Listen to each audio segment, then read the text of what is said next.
सदाशिवसमारंभां शङ्कराचार्यमध्यमाम् अस्मदाचार्यपर्यन्तां वन्दे गुरुपरम्परां। श्रुतिस्मृतिपुराणानाम् आलयं करुणालयं नमामि भगवत्पादं शङ्करल्लोकशङ्करं शङ्करं शङ्कराचार्यं केशवं बादरायणं सूत्रभाष्यकृतौ वन्दे भगवन्तौ पुनः पुनः। वागर्थाविव सम्पृक्तौ वागर्थप्रतिपत्तये जगतः पितरं वन्दे पार्वती परमेश्वरौ। जपाकुसुमसङ्काशौ मदघूर्णितलोचनौ जगतः पितरं वन्दे भैरवी भैरवात्मकौ। नमस्कार श्रोते हो, प्रार्थना तर आपण केल्या. सदाशिवसमारंभां, त्या परंपरेला नमस्कार केलेला आहे, त्या परंपरेला वंदन केलेलं आहे. कुठल्या परंपरेला? जी सदाशिवांपासनं ही ज्ञानाची परंपरा सुरू झाली आहे, ज्याच्या मध्यभागी आचार्य आहेत, शंकराचार्य, जगद्गुरू आद्य शंकराचार्य आहेत. आणि जी परंपरा आमच्या सद्गुरूंपर्यंत येऊन पोचली आहे, अशा संपूर्ण परंपरेला वंदन केलेलं आहे. आचार्यांना वंदन केले. शंकरम शंकराचार्य केशवम बादरायणम, अशा सगळ्यांना वंदन करत करत आपण ह्या सृष्टीचे, या जगताचे, या विश्वाचे जे निर्माते आहेत, जे मातापिता आहेत, अशा त्या पार्वती परमेश्वराला सुद्धा वंदन केलं आहे. ते पार्वती परमेश्वर कसे आहेत? एकमेकामध्ये इतके मिसळून गेलेले आहेत. वागर्थाविव संपृक्तौ, जसं वाणी आणि तिचा अर्थ एकमेकापासून वेगळे काढता येत नाहीत. वाणी आणि अर्थ जसे एकमेकामध्ये अगदी सामावलेले आहेत, तसेच हे जगताचे मातापिता पार्वती परमेश्वर एकरूप आहेत. अर्धनारी नटेश्वराची संकल्पना आपल्याला माहिती आहे, पण त्याच्यामध्ये हा अर्धा तो ती अर्धी असं नाही आहे. दोघं एकमेकांना पूरक आहेत. दोघं एकमेकाच्या विरुद्ध वाटले तरी ते विरुद्ध नाही आहे, तर ते एकमेकांना कॉम्प्लिमेंट करतात किंवा पूरक ठरतात. अशी त्या दोघांनाही वंदन केलेलं आहे.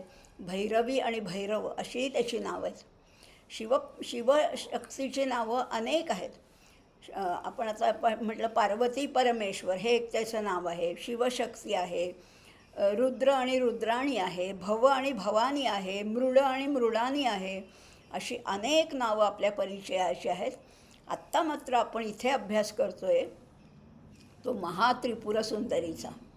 पण महात्रिपुर सुंदरी म्हटली तरी तिच्याबरोबर शिव आहेच आहे ना. शिव आहेच आहे, पण हे स्तोत्र विशेषतः महात्रिपुर सुंदरीचं स्तोत्र असल्यामुळे कित्येक वेळेला शिवापेक्षाही ती श्रेष्ठ दाखवलेली आहे. खरं तर ते दोघं समानच आहेत. शिवशक्ती हे समानच आहेत, त्यांच्यामध्ये कोणी श्रेष्ठ कनिष्ठ नाही आहे. आणि शिवशक्ती हे एकच अंग आहे किंवा एकाच रूपातनं ही दोन रूपं तयार झालेली आहेत, असं जितकं सत्य आहे. तरीसुद्धा इथे अनेक वेळेला त्या शंकरांना असं म्हटलं आहे की ही पार्वती तुझी पत्नी आहे आणि म्हणून तुझं एवढं भाग्य आहे. जास्त थोडंसं झुकतं माप या शक्तीला, या त्रिपुरा सुंदरीला, या कामेश्वरी, अनेक नावं आहेत तिचे, त्रिकोणात्मका, अशी अनेक नावं आपण पाहतो आहे. तिला जास्त श्रेय दिलेलं आहे ते केवळ अनन्य भावापोटी. भक्ताचा अनन्य भाव जेव्हा अगदी उद्दीपित होतो तेव्हा त्याच्या मुखातून तिच्याशिवाय दुसरं कोणीच नाही असे शब्द उमटतात. आणि तसंच काही वेळा ह्या स्तोत्रामध्ये झालेलं आहे. आपण अनेक 100 श्लोक बघणार आहोत. आत्ता आपले 30 श्लोक झालेले आहेत. आज पुढचे काही 5-7 श्लोक बघणार आहोत आणि त्याचा अर्थ समजून घेणार आहोत. आता मी मागे सुरुवातीला म्हटलं त्याप्रमाणे पहिले 42 श्लोक आहेत ते वेगळं कोणीतरी लिहिलेले आहेत आणि पुढचे जे 101 श्लोकांपर्यंतची जी रचना आहे ती आद्य शंकराचार्यांची. आणि पहिल्या 42 श्लोकामध्ये जास्त करून, सगळीकडे आहेच पण जास्त करून त्याच्यामध्ये तंत्रशास्त्र जास्त आहे. आणि आज जे आपण 6 श्लोक बघणार आहोत त्याच्यातले 2 श्लोक किंवा 2 मंत्र असे आहेत की ते शक्यतो कुणी बोलायचे नाहीत, गोपनीय आहेत. त्यामुळे आपणही त्याच्याबद्दल फारसं बोलणार नाही आहोत. ते गुप्त ठेवायचे असतात आणि कुणीही कुणाला सांगायचं नसतं. अगदी आपल्या अथर्व शीर्षामध्ये सुद्धा असं म्हटलेलं ना, अशिष्याय न देय. किंवा भगवद्गीतासुद्धा सांगते न चाशुश्रूषवे वाच्यम न च मायोभ्य सूयती. अशा वाटेल त्याला हे श्लोक सांगायचेही नसतात आणि मलाही त्याचा अर्थ संपूर्ण समजला आहे असंही नाही आहे. त्यामुळे काही श्लोकाबद्दल आपण थोडंसं त्रोटक बघणार आहोत आणि काही श्लोक आपण सविस्तर बघणार आहोत. बघूया तर मग आजचा म्हणजे 31वा श्लोक. आता इथे काय गंमत झाली आहे की माझ्याकडे जी 2-3 पुस्तके त्याच्यामध्ये क्रमांकाबद्दल थोडेसे भेद आहेत. त्यामुळे माझ्या पुस्तकातला जो 31वा श्लोक आहे, एक आपण श्लोक मधला एक गाळला होता, त्यामुळे जो 31वा आहे त्याचा नंबर तुमच्या पुस्तकात कदाचित 32सुद्धा असू शकेल. थोडं समजून घ्या आणि आपण श्लोकाकडे जास्त लक्ष देणार आहोत. तो श्लोक काही 31वा श्लोक आहे तरी काय बघा. सगळीकडे आता शिवशक्ती तर आहेच आहे, सामरस्य तर आहेच आहे, पण आता इथे काय म्हटलेलं आहे बघूया आपण. चतुष्टया तंत्रैः सकलमतिसंधाय भुवनं स्थितस्तत्ता सिद्धिप्रसव परतंत्रैः पशुपतिः पुनस्त्वा निर्बंधा दखिल पुरुषार्थैकघटना स्वतंत्रं ते तंत्रं क्षितितलमवातीतरलिदं. काय म्हटलेले, चतुष्टया तंत्र, 64 तंत्र आहेत, 64 प्रकारची तंत्र आहेत आणि त्या तंत्राची उपासना केली, आराधना केली. त्या तंत्रानुसार पहिल्यापासूनच मी सांगते की हा मंत्र कुठल्या धातूच्या पत्र्यावर लिहिलेला आहे, त्याला नैवेद्य कुठला दाखवायचा, त्याचे किती आवर्तनं करायची, ह्या सगळ्याचे नियम ठरलेले आहेत. आता ही 64 तंत्र आहेत. या 64 तंत्राप्रमाणे त्याची उपासना केल्यानंतर त्या विशिष्ट सिद्धी देणं इतकंच कार्य आहे. ही सगळी उपासना आपण वारंवार पाहतो आहे की ही सकाम उपासना आहे. त्यामुळे सकाम उपासनामध्ये भक्ताला जे अभिष्ट आहे, त्यांनी जे इच्छिलेलं आहे ते फळ मिळवून देणं एवढंच त्या देवतेचं म्हणजे त्याला प्राप्त होऊ शकतं. अशा 64 तंत्रांनी इथे म्हटलेले चतुष्टया तंत्रे आपण अर्थ समजून घेणार आहोत बरं का. आपल्याला सिद्धी, प्राप्ती, लाभ याच्या मागे जायचं नाही, आपण फक्त अर्थ समजून घेणार आहोत. चतुष्टया तंत्रे, या 64 तंत्रांनी सकलमतिसंधाय भुवनम. या पशुपतीने काय केलं, नावं वेगळी आहेत बरं का. पशुपतीने काय केलं, या 64 तंत्रांनी सकलमतिसंधाय भुवनम, सगळ्या भुवनातील लोकांची मती गुंग करून टाकली. बघा, एक लक्षात घेऊया की जेव्हा काहीतरी प्राप्तव्य असलं, जेव्हा काहीतरी मिळवायचं असतं, तेव्हा आपलं लक्ष सगळं त्या प्राप्तव्य गोष्टीकडेच लागलेलं असतं की हे कधी मिळतं आहे मला, कारण त्यासाठीच ही उपासना चालली असते. आपली भगवद्गीता काय सांगते की त्या प्राप्तव्याकडचं लक्ष काढून तुम्ही मंत्राकडे लक्ष द्या, मुख्य आराधनेकडे लक्ष द्या, सिद्धीकडे किंवा लाभाकडे लक्ष न देता. आणि म्हणून निष्काम उपासना, जसं जसं फळावरची दृष्टी हलते तशी ती उपासनेकडे, पूजेकडे, दैवताकडे किंवा गंतव्याकडे जास्त वळते. इथे काय केलं आहे पशुपतीने गंमत, 64 तंत्र भुवनाला लोकांना दिलेली आहेत आणि त्या 64 तंत्रातनं त्या ज्या सिद्धी प्राप्त होतात त्याच्यात ते लोक खुश होऊन जातात. त्यांना तेच हवं असतं. पण ह्याच्यामध्ये गंमत काय होते, प्राप्तव्य मिळतं, जे मिळवायचं होतं ते मिळतं, त्यामुळे लोकांना आनंद होतो, लोकांना बरं वाटतं. पण ह्याच्यामध्ये होतं काय, खरं श्रेष्ठ गंतव्य काय आहे, खरं श्रेष्ठ प्राप्तव्य काय आहे, ह्याच्यावरची दृष्टी ढळते आणि भौतिक गोष्टीमध्ये सुख मानायची सवय लागते. आणि म्हणून म्हणून इथे म्हटलेलं आहे, पशुपतीने काय केलं, अतिसंधाय, थोडंसं लोकांना फसवलं वाईट अर्थाने इथे म्हटलेलं नाही आहे. तर त्याचा दोष त्या शंकराकडे जात नाही आहे, कारण लोकांची जशी मागणी आहे तसं त्यांनी दिलेलं आहे. इथे दोष शंकराकडे नाही, फसवलं असा अर्थ घ्यायचा नाही आहे. थोडी वंचना केली किंवा त्यांना हवं ते पटकन देऊन टाकलं की लोक मोक्ष मागत नाही. आणि हीच गंमत आहे. खरं सांगू का, अध्यात्मातली हीच गंमत आहे. तुम्ही त्याच्याकडे काहीच मागू नका, म्हणजे मग तो या सगळ्या बाकीच्या भौतिक गोष्टीच्या पलीकडे जो श्रेष्ठ असणारा, सर्वोच्च असणारा जो मोक्ष आहे तो देणं त्याला भाग पडतं. आपण नाही त्या गोष्टी मागतो आणि ते देणं त्याला सोपं आहे. परमेश्वराला तुमच्या भौतिक इच्छा पूर्ण करणं सोपं जातं त्या मानाने. पण जेव्हा जसं आपल्या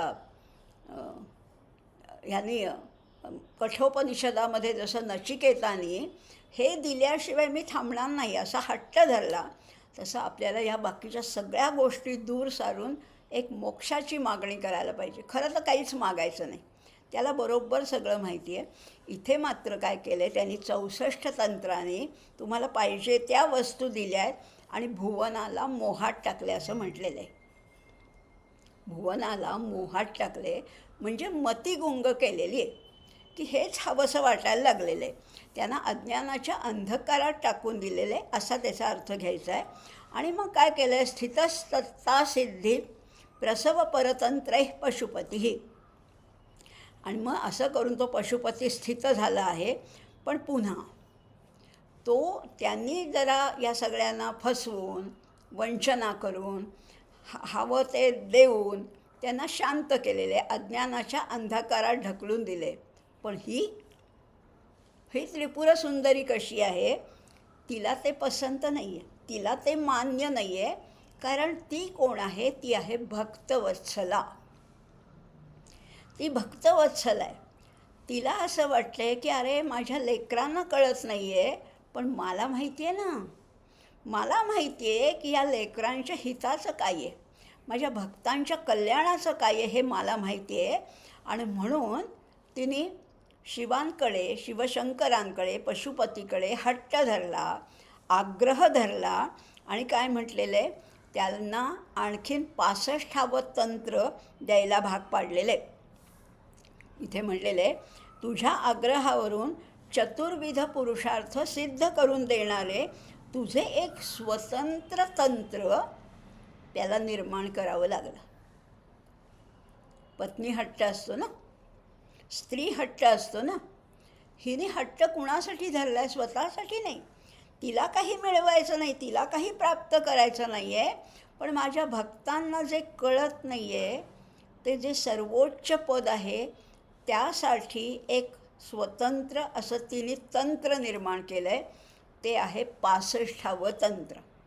लक्षात घ्या, 64 तंत्र ही सकाम आहेत, पण 65वं तंत्र आहे हे काय मिळवून देणारं आहे, धर्म अर्थ काम या 3 पुरुषार्थांच्या पलीकडे जो 4था पुरुषार्थ आहे तो आहे मोक्ष.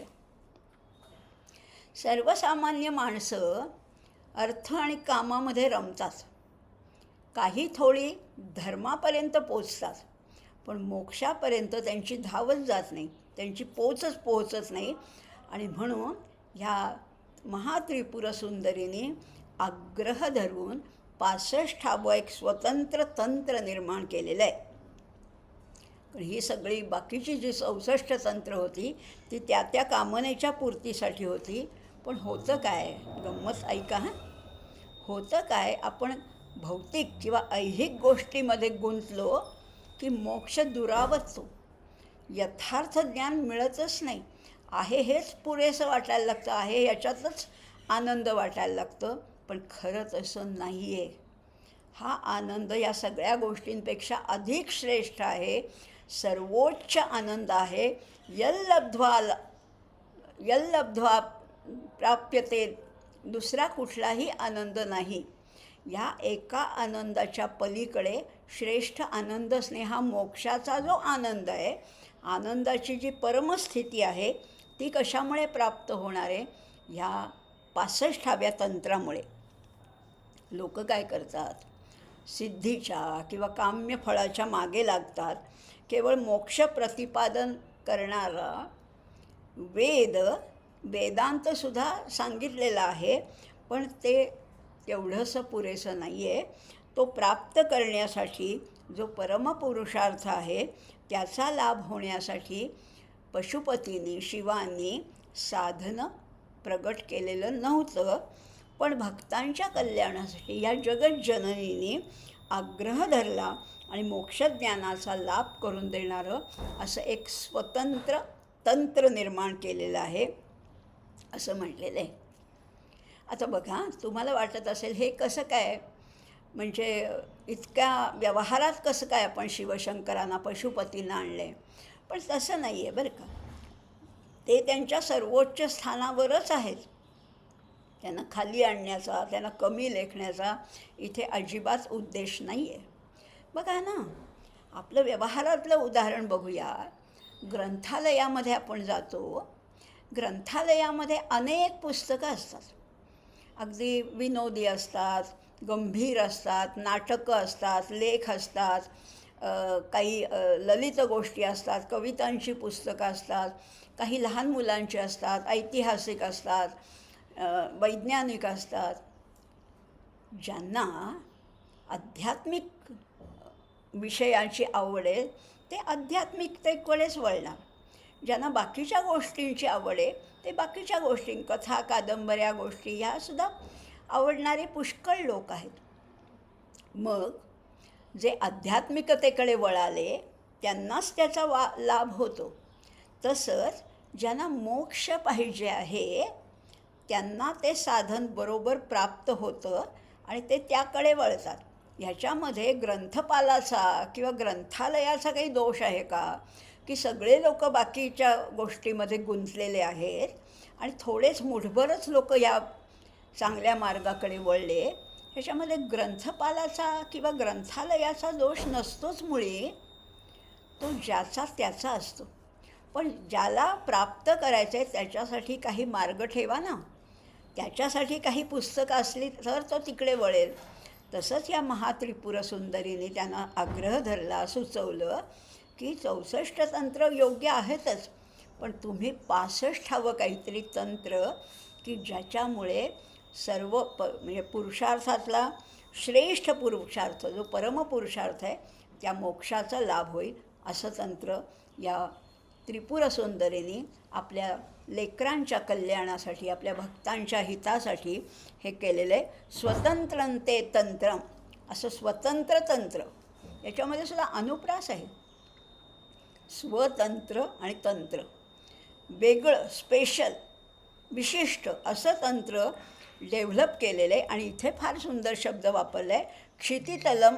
क्षितितलम म्हणजे पृथ्वीवर, अवातीतरदिदम, अवातीतरत म्हणजे अवतरलं, निर्माण केलं, प्रयोजक आहे इथे. त्यामुळे असं तंत्र या सगळ्यांसाठी उपलब्ध करून दिलं असं आपण म्हणूया आपल्या भाषेत. असा हा श्लोक होता. आता पुढचा जो श्लोक आहे, पुढचे जे 2 श्लोक आहेत, लागोपाठ जे 2 श्लोक आहेत, त्याच्यामध्ये फार वेगळं काहीतरी सांगितलं आहे. ते अगदी थोडक्यात आपण बघणार आहोत. त्याच्याबद्दल फार विवेचन करण्याची माझी क्षमता नाही, माझी पात्रता नाही आणि ते सांगू नये असं सांगितलं आहे. त्यामुळे फक्त ओझरता आपण त्याचा उल्लेख करणार आहोत. काय आहे श्लोक तर बघूया. श्लोक बघायला काहीच हरकत नाही, कारण ह्याच्यामध्ये तो अंतर्भूत केला आहे, त्यामुळे तो वाचायला काहीच हरकत नाही. पण त्याच्यातलं जे सखोल जो अभ्यास आहे तो माझा नाही आहे आणि तो उघडही करायचा नसतो. काय म्हटलेलं बघूया. शिवशक्तिः कामः क्षितिरथरविः शीतकिरणः स्मरो हंसश्चक्रस्तदनु च परामाररहस्यः तदनु च परामारहरथः अमीहल्लेखाभिस्तृभिरवसानेषु घटिता भजन्ते वर्णास्ते तव जननी नामावयवताम् असं म्हटलेलं आहे. काय म्हटले बघूया, थोडासा अर्थ बघूया. हे माते, अशा प्रकारे हे जे मंत्र वर्ण आहेत ते तुझ्या नावाचे जणू काही अवयव आहेत. ह्या श्लोकात उद्धृत केलेली ही हादी विद्या आहे. हादी विद्या ही पंचदशाक्षरी म्हणजे 15 अक्षरांची विद्या आहे. अगदी थोडक्यात वरवरचं सांगते, जास्त खोलात जायचं नाही आपल्याला. प्रत्येक शब्दाचा एक बीजाक्षर असतं. शिवशब्दाचा आहे ह, शक्ती शब्दाचा स, कामचा क, क्षितीचा ल, रवीचा ह, शीतकिरणाचा स, स्मरचा क, हंसाचा ह, शक्रचा ल, पराचा स, मारचा क आणि हरीचा ल. असे हे 15 शब्द आहेत आणि 15 शब्दांची बीजाक्षर आहेत. याची सुरुवात झाली आहे शिवशब्दाने. श्लोकाची सुरुवात शिव या शब्दाने झाली आहे आणि शिवशब्दाचं बीजाक्षर आहे ह. शिवशब्दाचं बीजाक्षर आहे ह आणि ह पासनं सुरुवात झालेली ही विद्या ह आदी, ह आणि इतर अक्षरं त्याच्यामध्ये आहेत आणि म्हणून ह आदी आणि म्हणून ह्या विद्येला हादी विद्या असं म्हटलेलं आहे. अगदी थोडक्यात सांगते, अगदी थोडक्यात. त्यामुळे ही 15 अक्षरांची ही जी विद्या आहे हादी विद्या, ती मात्र वाटेल त्याला सांगायची नसते. जसं आत्ताच मी म्हटलं, भगवद्गीतासुद्धा कुणाला जबरदस्तीने ऐकवू नका. कुणाला ज्याला आवड आहे, जे आपणहून तुम्हाला विचारतील त्यांच्यापुढेच हे भगवद्गीता म्हणा, अथर्वशीर्ष म्हणा. अशिष्याय न देयम म्हटलं आहे ना. जो शिष्य नाही आहे त्याला देऊ नका. तसंच भगवद्गीता पण सांगते, न च शुश्रूषवे वाच्यं न च मायोभ्यसूयति.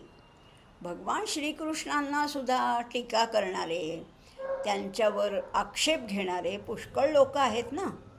त्यामुळे त्यांना सांगायला जाऊ नका. तशीच ही हादी विद्या आहे, ती कुणी कुणाला द्यायची. सच्छिष्याय उपदेष्टव्या या विद्या गुरुभक्ताय सा कला असं म्हटलेलं आहे.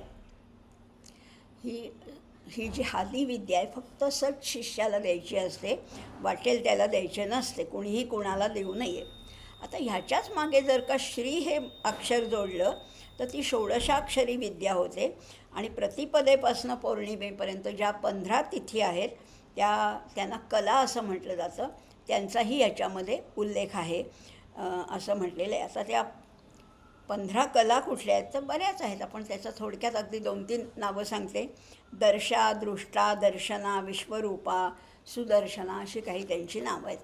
अशा या श्लोकाबद्दल अगदी थोडक्यात आपण पाहिलं, पण त्याच्यात स्पष्ट उल्लेख आहे, हे कुणाला सांगू नये. आणखीन पुढचाही श्लोक असाच आहे, त्यामुळे त्याचाही ओझरचा आपण आढावा घेणार आहोत. श्लोक वाचायला हरकत नाही आहे, ते फक्त त्याच्या तंत्रशास्त्रात आपण जाणार नाही आहोत. पुढचा मंत्र आहे 33वा. स्मरं योनिं लक्ष्मीं त्रितयमिदमादौ तव मनोर्निधायैकै नित्ये निरवधि महाभोगरसिकाः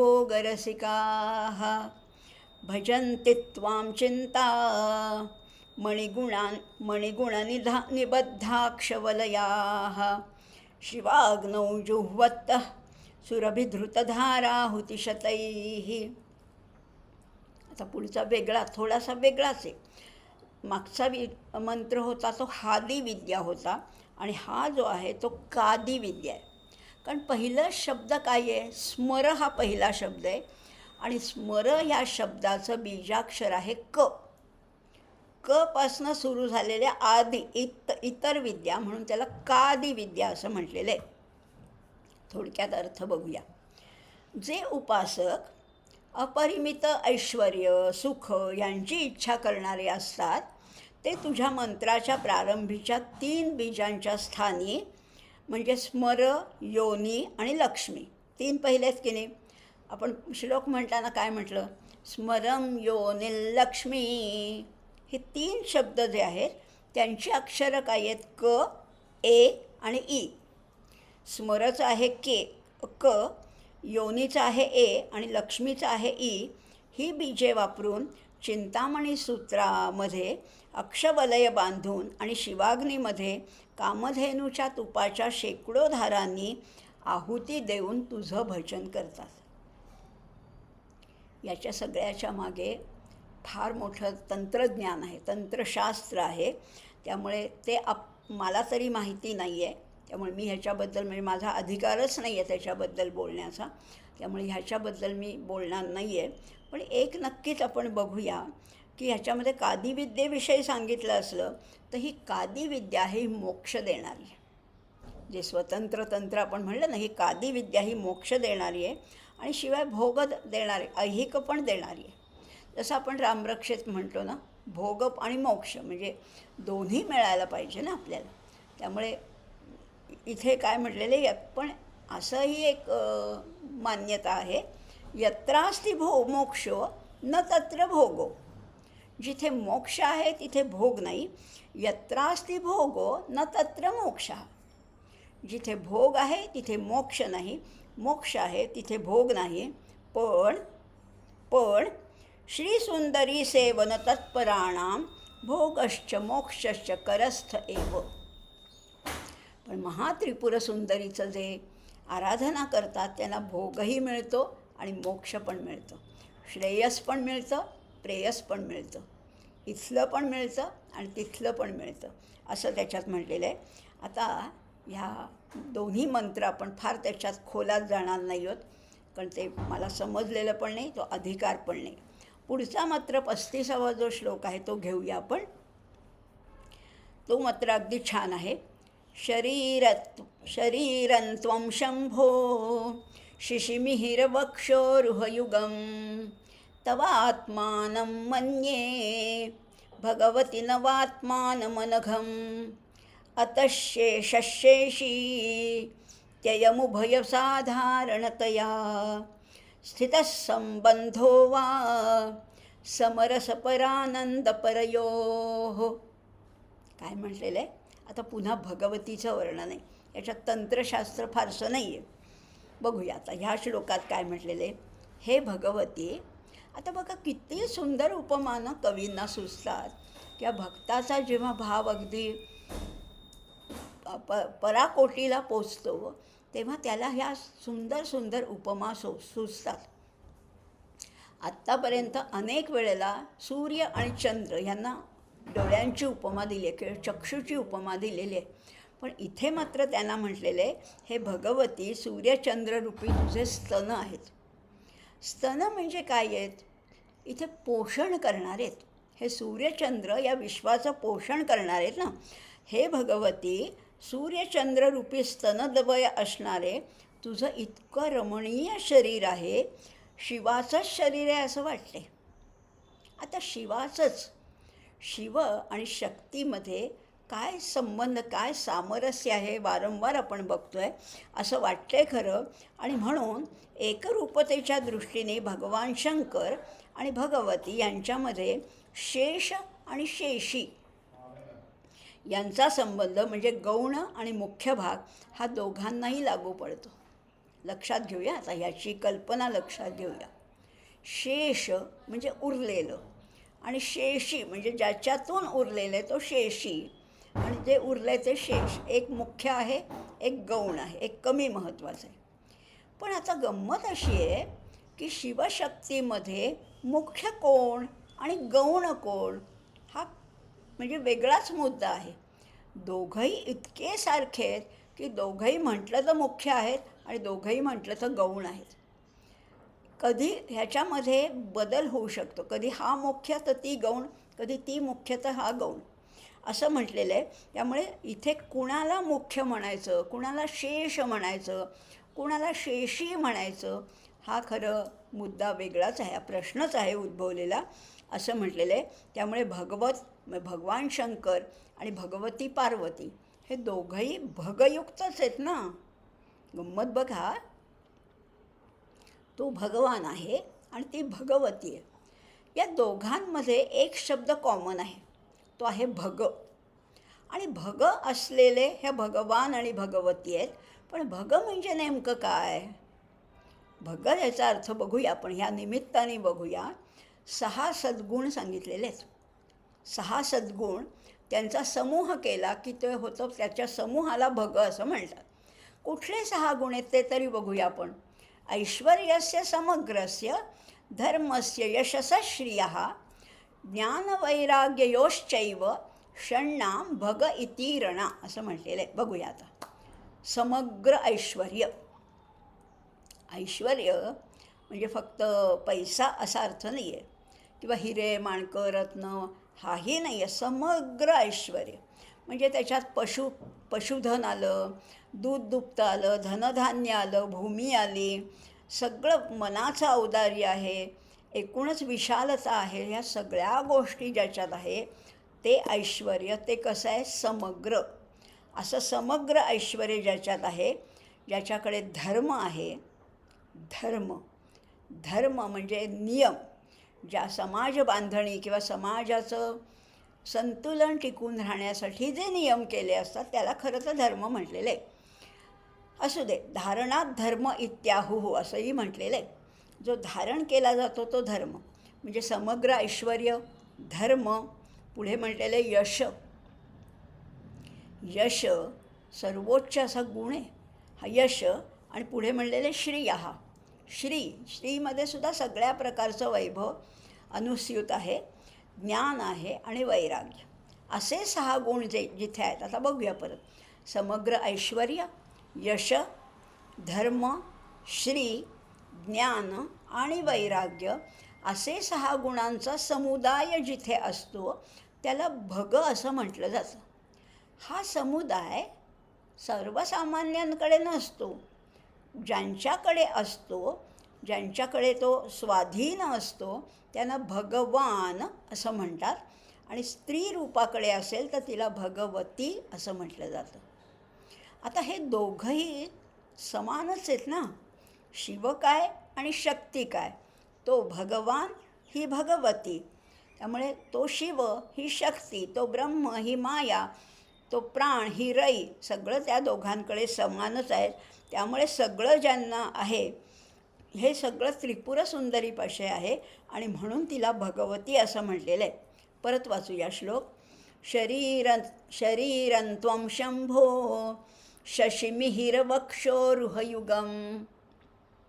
शब्द प्रत्येक श्लोकात वेगळे शब्द वापरले. सूर्य चंद्र किती वेळा नावं आली आहेत, पण इथे त्याला म्हटलं शशी आणि मिहिर. मिहिर म्हणजे सूर्य, शशी म्हणजे चंद्र. हे वक्षोरुह युगम. युग म्हणजे 2. हे 2 वक्ष आहे, वक्षद्वय आहे, स्तनद्वय आहे. तवात्मानं मन्ये भगवती नवात्मानमनघम. अतः म्हणून शेषशेषी इति.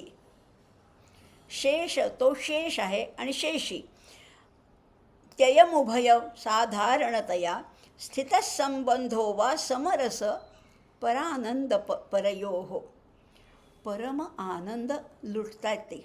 त्यामुळे दोघांचा संबंध सारखाच आहे. याच्यातल्या त्रुटी ती भरून काढते आणि तिच्यातल्या त्रुटी भरून काढणारा दोघंही एकमेकांशिवाय अपूर्ण आहेत. Without him she cannot exist and without her he cannot manifest. अशी ज्यांची स्थिती आहे ते त्याच्यातलं कोणी कमी आणि जास्त असं नाहीच आहे मुळी, असं त्याचं वर्णन केलेलं आहे. असे 35 श्लोक झालेत. अजून एकच श्लोक बघूया, 36वा. तो अतिशयच आपल्याला निश्चित आवडणारा असा श्लोक आहे. काय म्हटलेलं आहे 36व्या श्लोकात? मनस्त्वं व्योमस्त्वं मरुत्सारथिरसी त्वमापस्त्वं भूमिस्त्वयि हि नहि परमं त्वमेव स्वात्मानं परिणमयितुं विश्ववपुषा चिदानन्दाकारं शिवयुवतीभावेन बिभृशे. तिला काय म्हटलं आता बघा, प्रत्येक श्लोकामध्ये म्हणजे शब्दवैभव किती असावं, वाङ्मयीन सौंदर्यसुद्धा किती असावं या सौंदर्य लहरीमध्ये, ह्याचा पदोपदी आपल्याला प्रत्यय येतो आहे. आता इथे तिला काय म्हटलेलं आहे? शिवयुवती म्हटलेलं आहे. शिवयुवती. का तिला शिवयुवती म्हटले बघूया. श्लोक वाचता वाचता त्याचा अर्थ समजून घेता घेता आपल्याला ह्याचाही उलगडा होणार आहे. शिवयुवती. हे शिवयुवती, अगं सगळं तूच आहेस. बघा सुरुवातीपासून काय म्हणले? मनस्त्वम, व्योमस्त्वम, सगळं तूच आहेस ग. तूच मन आहेस, तूच आकाश आहेस. व्योम म्हणजे आकाश बरं का.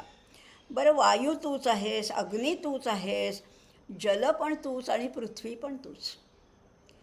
ती कुठे नाही अशी जागा दाखवा बरं.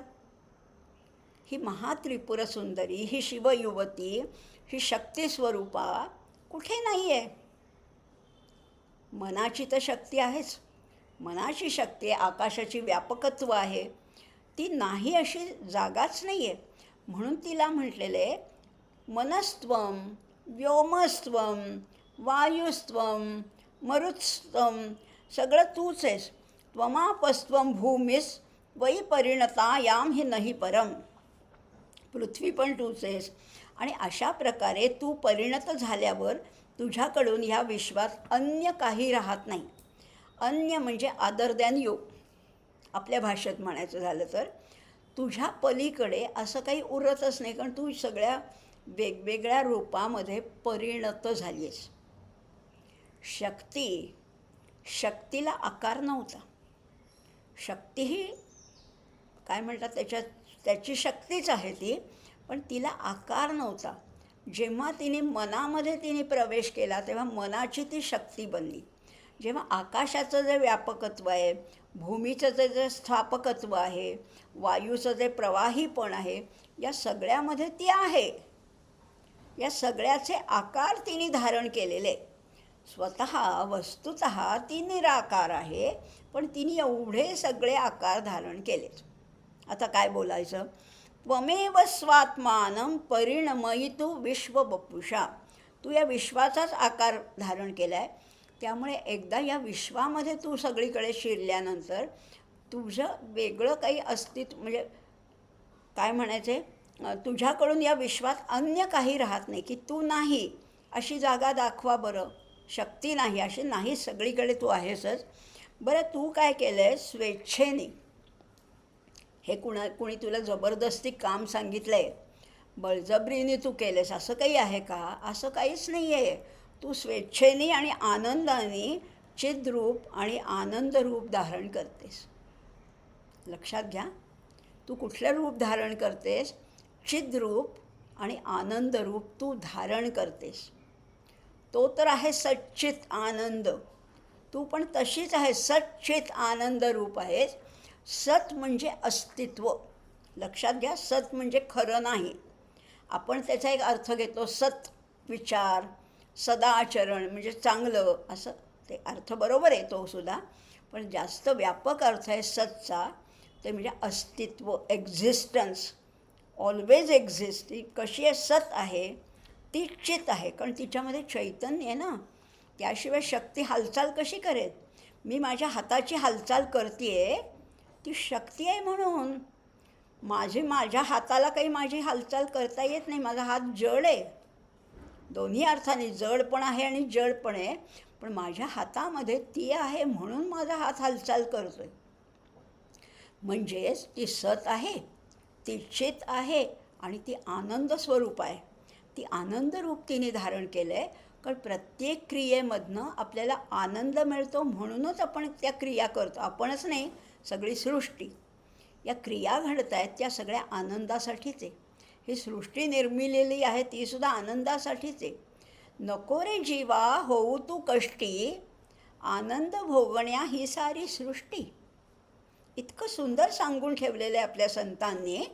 त्यामुळे ही सगळी ही सृष्टी आनंदासाठी निर्माण केली, कुणाला दुःखासाठी रडण्यासाठी केलेली नाही आहे. आपण त्याच्यात अडथळे निर्माण करतो आणि आपण दुःखी होतो. वस्तुतः ही सृष्टी सगळी आनंदरूप आहे, कारण तिने भरलेली. त्या महात्रिपुर सुंदरीने हे सगळं व्यापलेलं हे विश्व आहे. म्हणून ती सतरूप आहे, ती चितरूप आहे, ती आनंदरूप आहे. आणि म्हणून तिला म्हटलेले चिदानंदाकारम शिवयुवती भावेन विभृशे. किंवा गणपती अथर्वशीर्षात सुद्धा म्हटलं आहे ना, तिथे आता अथर्वशीर्ष आपण म्हणतो. अथर्वशीर्षामध्ये गणपती हा तुम्ही आम्ही पाहतो तो सगुण साकार गणपतीचं वर्णन नाहीच आहे मुळी. आपण जो सगुण साकार गणपती म्हणतो त्याचं वर्णन नाही आहे अथर्वशीर्षात. अथर्वशीर्षात जे वर्णन आहे ते परब्रह्मस्वरूप गणपतीचं वर्णन आहे. तो परब्रह्मस्वरूप आहे. म्हणून तर त्याला त्याच्यात म्हटलं आहे ना, त्वं ब्रह्मा त्वं विष्णू त्वं रुद्रस्त्वं इंद्रस्त्वं अग्नेस्त्वं वायुस्त्वं सूर्यस्त्वं चंद्रमास त्वं ब्रह्म भूर्भुवस्वरोम असं म्हटलेलं आहे. किंवा त्वं भूमिरापो नलो निलो नभः त्वं चत्वारी वाक्पदाने. अहो तो गणपती गणेश परब्रह्म. आणि इथे सुद्धा ही जी शक्ती आहे, ही महात्रिपुर सुंदरी आहे, ही जी शिवयुवती आहे, ही सगळं विश्व व्यापणारी आहे. विश्वामध्ये चैतन्य पसरवणारी हीच आहे. आनंद देणारी. आपल्याला आनंद होतो म्हणजे काय होतं, हिचा प्रवेश आहे, ही आहे तिथे. आणि म्हणून तिला या सगळ्या अनेक शब्दांनी गौरवलेलं आहे. गौरवलेलं म्हणण्यापेक्षा तिचं वास्तविकच हे वर्णन आहे. गौरवलं म्हणजे वाढवून काही सांगितलेलं नाही, आहेच ती. मनस्त्वं व्योमस्त्वं त्वमापस्त्वं त्वं भूमी, तूच आहे सगळं असं म्हणून तिला तिची प्रार्थना केलेली आहे, तिला वंदन केलेलं आहे, तिची उपासना, तिची आराधना सुरू आहे. आणि त्या आराधनेबरोबर आपणही त्याचा आनंद घेतो आहे. काही गोष्टी मी नेहमीच सांगते तसं, याच्यातल्याही काही गोष्टी खूप कठीण आहेत, पण काही आनंद देणारे आहेत, काही समाधान देणारे आहेत, काही प्रेरणा देणारे आहेत, चेतना देणारे आहेत. अशा गोष्टींचा आपण अधिकाधिक विचार करूया. या सौंदर्य लहरीचा जास्तीत जास्त अभ्यास करण्याचा प्रयत्न करूया. अनेक लेखकांची पुस्तकं आहेत. दक्षिण भारतामध्ये तर अनेक लोकांनी हे गायलेलं अतिशय सुंदर असं सौंदर्य लहरी स्तोत्र आहे. ऐकूया, विद्वानांकडनं समजून घेऊया. पण ह्याचा अभ्यास करून आपलं जीवन अधिकाधिक उन्नत करण्याचा निश्चितच प्रयत्न करूया. आत्ता मात्र इथेच थांबूया. ओम पूर्णमदः पूर्णमिदं पूर्णात् पूर्णमुदच्यते पूर्णस्य पूर्णमादाय पूर्णमेवावशिष्यते. ओम शांती शांती शांती. धन्यवाद. चतुष्षष्ट्या तंत्रैः सकलमतिसन्धाय भुवनं स्थितस्तत्तत्सिद्धि प्रसवपरतन्त्रैः पशुपतिः पुनस्त्वन्निर्बन्धादखिलपुरुषार्थैकघटना स्वतन्त्रं ते तन्त्रं क्षितितलमवातीतरदिदम्. शिवशक्तिः कामः क्षितिरथरविः शीतकिरणः स्मरो हंसशक्रस्तदनु च परामारहरयः अमीहल्लेखाभिस्त्रिसुभिरवसानेषु घटिता भजन्ते वर्णास्ते तव जननि नामावयवताम्. स्मरं योनिं लक्ष्मीं त्रितयमिदमादौ तममनोः विधायैके नित्ये निरवधि महाभोगरसिकाः भजन्ति त्वां चिन्तामणिगुणनिबद्धाक्षवलयाः शिवाग्नौ जुह्वन्तः सुरभिघृतधाराहुतिशतैः. शरीरं त्वं शम्भोः शशिमिहिरवक्षोरुहयुगं तवात्मानं मन्ये भगवति नवात्मानमनघम्. अतः शेषशेषीत्ययमुभयसाधारणतया स्थितः सम्बोधं वा समरसपरानन्दपरयोः.